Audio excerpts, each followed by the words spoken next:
안녕하세요. 시어머니 때문에 속이 없어져 버릴 것만 같네요. 제 이야기 해볼게요. 1년 반 전에 친정엄마가 암투병 하시다가 돌아가셨어요.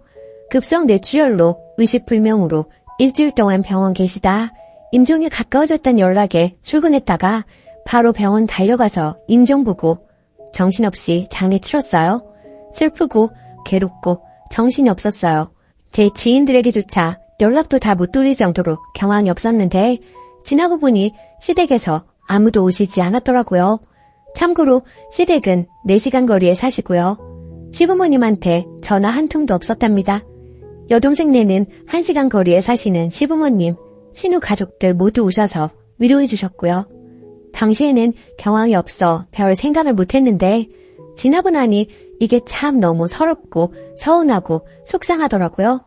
그러다가 반년 뒤에 시어머니가 남편한테 돈 요구를 하셔서 둘 관계가 껄끄러워진 적이 있었는데 일주일쯤 뒤에 시어머니 생신이셔서 맛있는 거 사드시라고 제가 용돈을 보내주었어요. 적지만 저의 성의 표시였죠. 그랬더니 시어머니한테 바로 전화가 와서 이번엔 저한테 돈 요구를 하시더라고요.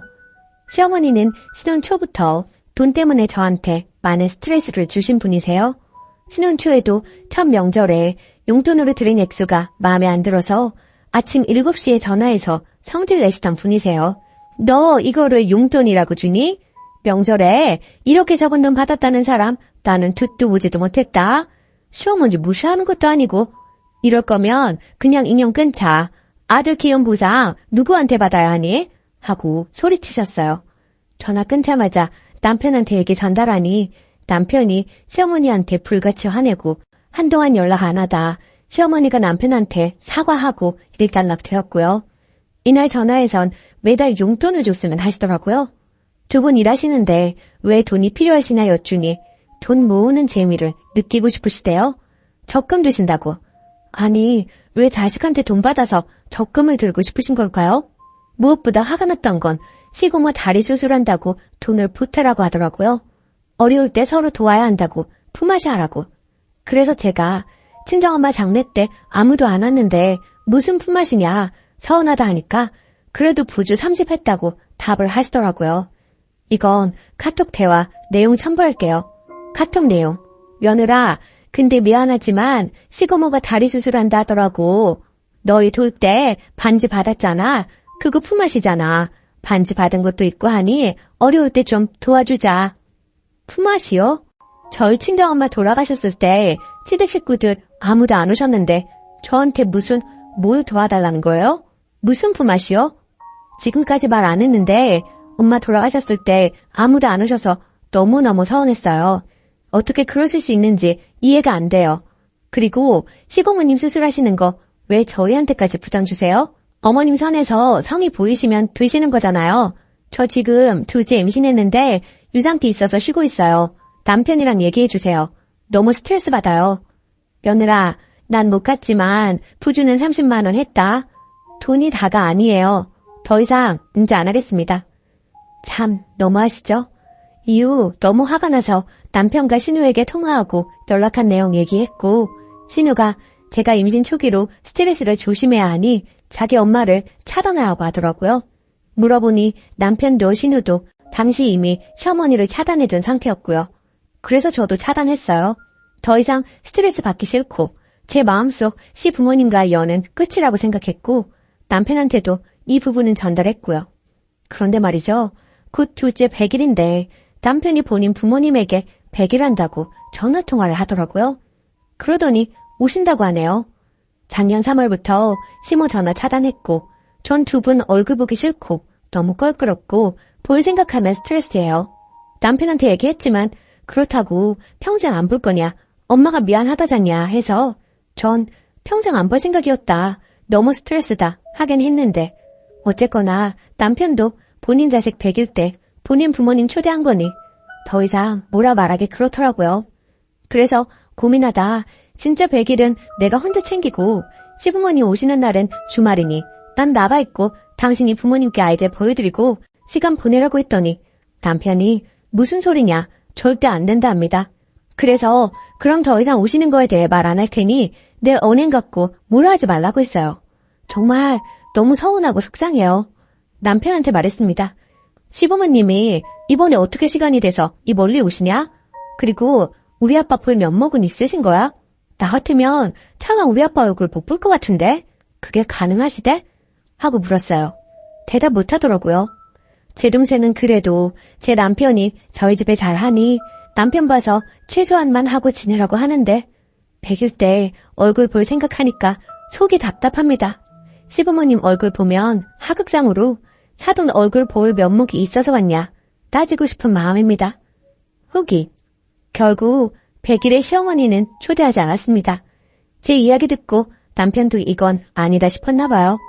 차마 장인어른 볼 면목에 없는 일인데 미처 자기가 생각을 못했다며 전화해서 취소하더라고요. 앞으로도 전 시어머니 얼굴 안 보고 살 거라고 했고요. 돈 문제도 시어머니에게 돈 빌려주는 일은 없을 거라고 말했네요. 아이를 보여주더라도 남편과 시댁끼리만 만날 것 같아요. 그리고 이야기 다 들은 시누이가 미안하다고 대신 전화가 오긴 했어요. 아, 정말 이제는 시어머니랑 연 끊고 이 기억 잊고 싶네요. 떠올릴수록 상처되고 마음이 아픕니다. 위로해 주셔서 감사드려요. 댓글. 100만 번 양보해서 손주 얼굴은 보여준다 쳐도 친정아빠 면전에는 나타날 낯짝이 없어야죠. 그러고도 우기면 남편부터가 가만 없습니다. 안면 없는 직장 동료 가족상도 가는데 사돈 장례로 불참하고도 돈 달라는 낯짝 소름 끼쳐요. 댓글 2. 그냥 혼자 산다고 생각하고 시댁과 연 끊고 살아요. 신랑은 혼자 챙기라고 하시고 저는 나이가 있다 보니 애가 어릴 때는 애들 보고 살았고 애들 크니 결혼할 때까지만 하다가 모두가 지 인생 산다고 하네요. 이제는 남편이란 인간이 첫 단추를 잘못 꼈다고 대못을 박더라고요. 그래도 자식이 있으니 이혼은 절대 안 해줄 거예요. 유령으로 산다고 해도 고생을 지대로 시키고 저세장 가려고요. 두 번째 사연. 친정엄마가 신랑한테 싱호처럼 굴어요. 안녕하세요. 저는 일찍 결혼해 4살, 1살 키우고 있는 20대 후반 아줌마입니다. 결혼을 엄청 일찍 한 케이스예요. 연애 시작 전 우리 신랑 보고서 한눈에 반한 건 아니고 얘랑 결혼하겠다 싶은 마음이 있었어요. 말도 안 튼 사이인데 문제는 신랑도 그런 생각을 했다고 하더군요. 도대체 둘 눈에 뭐가 씌었던 걸까요? 시댁은 흔히 말하는 전형적인 10월대입니다. 허나 다른 점은 내 눈치를 보면서 그런 막장 행동을 한다는 겁니다. 근데 그 행동을 나한테뿐만 아니라 우리 신랑한테도 해요. 그래서 신랑이 시댁을 무지무지 싫어합니다. 자기가 뒤에서 욕하는 게 대부분이고 저는 아 그래 힘들겠다 어떡해 공감만 해줍니다. 절대 같이 욕 안 해요. 물론 진짜 열받을 땐 제가 먼저 욕합니다. 그럼 신랑이 그래 우리 집이 좀 그렇지 나도 이해 안 되는데 너라고 되겠니? 그냥 전화 받지 말고 무시해. 이렇게 말해줘요. 서론이 길었네요. 우리 신랑은 우리 아빠 보고 자기가 꿈꿔왔던 아버지 상이라며 나한테 안 하는 고민 상담도 아빠랑 하는 편이에요. 친정아빠랑 술 마시는 거 좋아하고 우리 친정엄마랑도 술 마시는 거 좋아합니다. 저희 이모가 걸어서 3분 거리 사시는데 우리 이모랑도 술 자주 마시고 신랑도 좋아합니다. 저희 집이 좀 주당집이거든요. 그래서 신랑이 주말마다 입에 달고 사는 얘기가 있는데 우리 서울 가자입니다. 서울은 곧 친정을 말하고요. 친정이 자기 집인 듯 꿀 숨겨놓은 것 마냥 매주 가자고 해요. 오히려 제가 지칠 정도입니다. 가기 싫다 해도 억지로 끌고 가요. 말로는 딸이 얼마나 보고 싶겠냐고 하는데 실상은 너가 가고 싶은 거잖아 라고 말하고 싶어요. 근데 가서 저희 신랑이랑 친정엄마를 보고 있으면 아 저게 바로 요새 많이 올라오는 시어머니 에피소드랑 비슷하구나 싶을 때가 있습니다. 처음엔 몰랐는데 어느 순간 눈에 들어오더라고요. 먼저 엄마가 신랑만 오면 설거지를 시킵니다. 저도 우리 집 가서 설거지 안 해요. 아직 철이 덜 든 거 맞고 우리 집 가면 엄마가 해주는 밥만 먹으면서 편하게 쉬고 오는 게 좋거든요. 제가 하는 거 저희 엄마가 성에 안 차시기도 하고요. 근데 나도 안 하는 설거지 엄마가 자꾸 신랑한테 시키려고 하더라고요. 엄마가 좀 고단수이세요. 그래서 은근슬쩍 시킵니다. 그것도 사위님 설거지 한 번만 해주면 안 될까? 손목도 아프고 허리도 아프고 해서 이럽니다. 그날 우리 집에선 계란찜을 해먹었었는데 엄마가 거기에 물을 담가놓고 주방세제를 조금 풀어놨는데 신랑이 그걸로 잔소리를 엄청 했어요. 장모님, 뚝배기는 이렇게 설거지하면 안 돼요. 쌀뜨물 없어요? 이런 거는 세제 묻히면 다시 끓일 때 틈에서 다 나와서 우리 세제 먹는 거랑 다를 거 없어요. 이러면서 설거지 내내 웅시렁 잔소리 장렬이었죠. 그 뒤로 우리 엄마 신랑 설거지 안 시키더군요. 그리고 신랑한테 청소기 미루라고 시킨 적도 있어요. 우리 집에 갔다가 저랑 엄마랑 아가들이랑 이모랑 찜질방을 가기로 했어요. 가기 전에 친정엄마가 또 사인님 청소 좀 해주면 안 될까? 이러는데 바로 신랑이 장모님 힘들어요. 손목이 아프고 허리가 아프고 그래서 청소기 못 들 것 같은데요. 이러면서 우리 엄마가 하던 불쌍한 척을 그대로 하더군요. 엄마가 또 포기했습니다. 그리고 한동안 잘 가다가 갑자기 바빠져서 친정에 못 가던 몇 달이 있었거든요. 그랬더니 저희 엄마가 저한테 전화한 것도 아니고 신랑한테 전화를 했더라고요.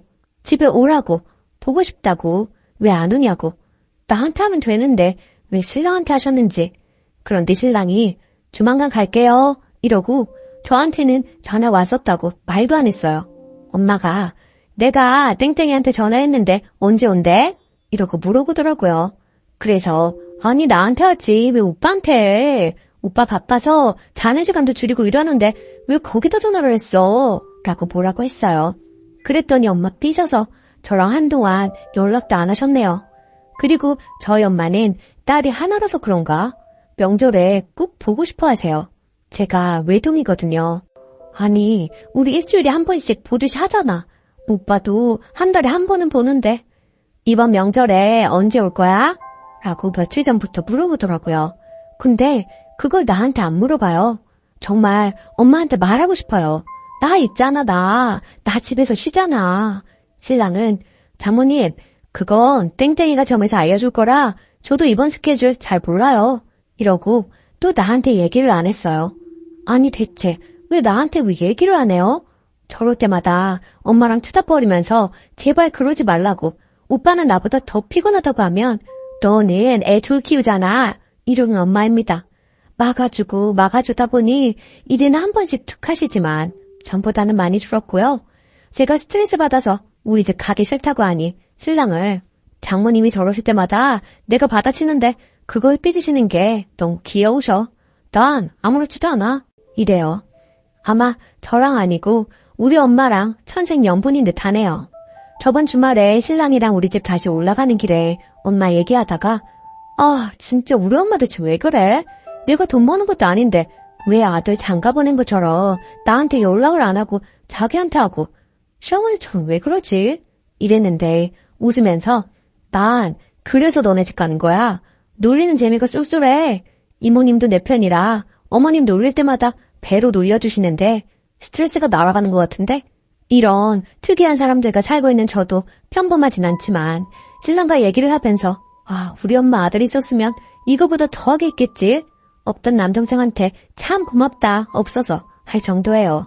없는 남동생 와이프가 있었으면 완전 진상 시어머니 아니야 하면서 신랑이랑 한바탕 웃었어요. 저희 엄마는 저런 말 할 때마다 저희 신랑한테 1차, 저희 이모한테 2차, 저한테 3차, 나중에 저희 신랑이 아빠한테 일러서 4차, 4단 콤보 맞으면서도 저러는 거 보면 즐기시는 거 맞죠? 아빠가 아들이 없어서 그런지 저희 신랑을 엄청 이뻐하세요. 당장 급전이 필요했는데 우물쭈물하다 말씀드리니 다음날 바로 큰 금액인데도 이유도 안 물어보시고 줄 정도로요. 나중에 다시 다 갚으면 고생했네 한마디 하시고 묵묵하게 응원해주세요. 그래서 아마 신랑은 저희 엄마 놀리는 것도 있지만 아빠랑 제 욕하는 재미로도 가는 것 같아요. 아빠는 제가 가면 야, 너희 신랑 살 왜 이렇게 빠졌어? 너 신랑 밥 안 먹이냐? 얘가 파이엄만에 귀하게 가져서 귀하게 키웠더니 음식도 하나도 할 줄 몰라. 자위, 딸이 하는 밥 먹을만 하니? 장모 닮아서 음식 솜씨 없지? 우리 사이도 참 불쌍하다 하곤 하세요.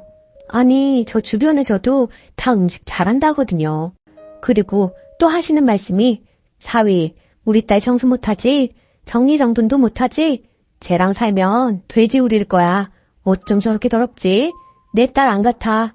사위, 너 정말 불쌍해. 라고 하셔요. 저 정리 잘하거든요. 청소기도 하루에 3번은 미는데 아빠 손녀들이 하도 난장판 치고 다니고 둘째는 기어다녀서 아무거나 주워 먹을까봐 더 열심히 한다고요. 그런데도 신랑은 저기다 대고 네, 맞아요. 그래도 어린 나이에 시집와서 남들 하는 만큼은 제법 잘 따라하고 내조 잘해요. 아침마다 도시락도 싸줘요. 이러면서 내 편 들어주는데 왜 그게 내 편이 아닌 것 같은지. 30살까지 품에서 놓지 않고 시집도 안 보낼 거라던 우리 아빠. 결혼식장에서 보내기 싫다고 신랑 손에 내 손 안 넘겨주고 막 움켜쥐고 있던 아빠셨어요. 어린 나이에 시집가서 서러움 당하면 어쩌나. 시댁에서 뭐라 하면 굽히지 말고 그냥 지르라고 내가 다 막아줄게라던 아빠. 그래도 안 싸우고 잘 지내보기 좋다고 아들은 없지만 아들보다 더 좋은 사이 얻었다고 심지어 잘생겼다고 좋아하세요. 전 이런 분들하고 같이 살고 있어요. 아무튼 좀 요란한 저희 엄마 잘 받아주고 중간에서 애써주는 신랑이랑 사랑 듬뿍 주는 친정에 감사할 따름이네요. 모두들 좋은 밤 되세요. 추가. 사실 글 처음 올릴 때는 우리 엄마 진짜 진상이다. 그래도 고쳐졌으니 썰 좀 풀어볼까 하는 마음에 손가락으로 열심히 타자친 건데 쓰다 보니 자랑이 되었네요. 맞아요. 자랑이었나 봐요. 그땐 몰랐는데 지금 읽어보니까 하나하나 다 제 자랑 같아요. 보기 안 좋았던 분들 죄송합니다. 사과드릴게요. 저도 신랑이 이만큼 저희 집에 해주다 보니 시댁에 잘하고 싶을 때가 있죠. 당연히.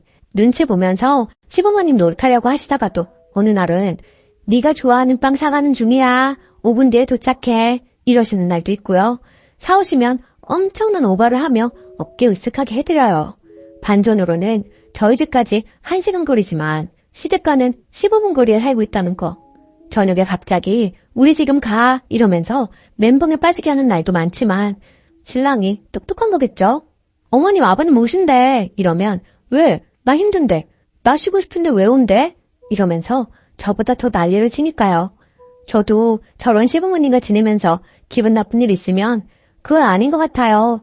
이건 제 생각이 맞는 것 같아요. 할 말 다 하고 살고 신랑도 어머님 이건 아닌 것 같아요. 이건 이렇게 해야죠. 하는 건 저희가 만나온 세월 때문에 그럴 거예요. 결혼은 4년 차지만 학생 때부터 만나 벌써 만난 지 8년이 지나고 9년차 들어섰으니 서로 너무 익숙할 만큼 맞춰져 있거든요. 저희 부모님한테도요. 그렇다고 전 처음부터 고구마도 아니었어요. 처음부터 할 말 다 돌리지 않고 말했으니까요. 저희 시부모님이 항상 말 실수하실 때 그건 아니에요. 저 그 말 기분 나빠요. 글로 적으니 딱딱해 보이지만 시부모님은 바로바로 달려드니 미우려고 해도 말투가 밉지 않아서 집에 가면 가식적으로 웃는 홍롱롱 소리가 귀에 들리는 것 같대요. 상대방에게 부드럽게 말하는 말투는 친정아빠한테 자연스레 배워서 그런 것 같고요. 앞으로도 이왕이면 시부모님한테 불만 같은 거 말하더라도 좋게 예쁜 말투로 하려고 노력하고 있어요. 아무튼 저는 앞으로도 저희 엄마랑 신랑 사이 중간에서 역할 잘할 수 있도록 해야겠어요. 모두 정말 감사합니다. 댓글.